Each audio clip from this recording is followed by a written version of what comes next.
Keble, Kentucky, where the men are men and the deer are chairs, lamps, and a bed frame that could take an eye out.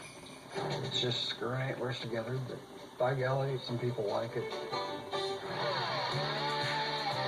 Every Christmas, artist Dan McPhail puts his own wacky spin on the holidays by selling custom Christmas trees made out of what else? Rudolph.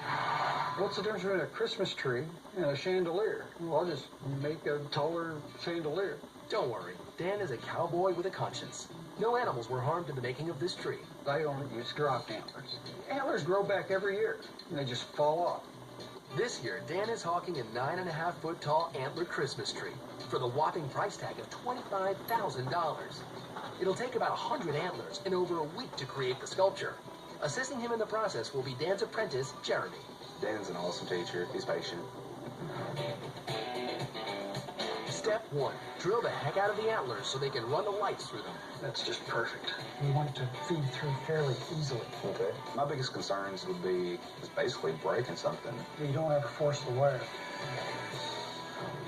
Then it's on to what seems like the impossible, transforming the bare PVC pipe into a gorgeous tree.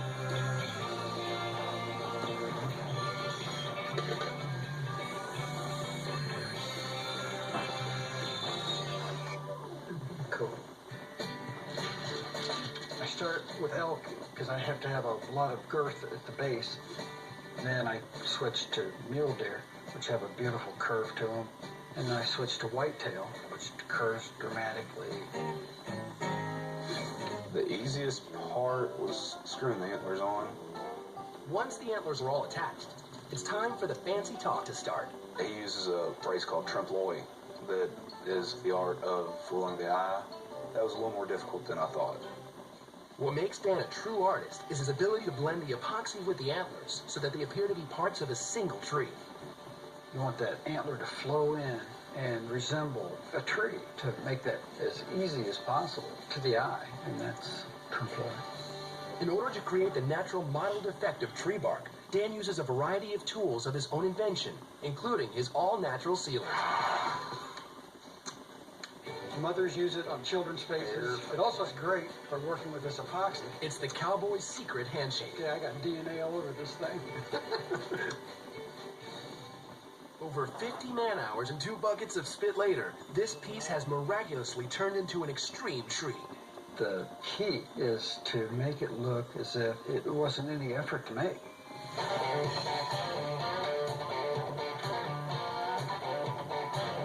Oh, man. There we go. Beautiful. Now it's time for Dan's partner to weigh in. It's finished.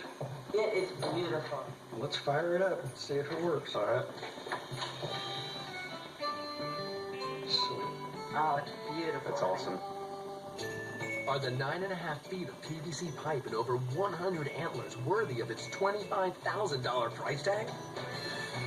Someone thought so, because it was purchased by a client in Sweden just a few days later. It goes beyond just being a Christmas tree. It's a work of art.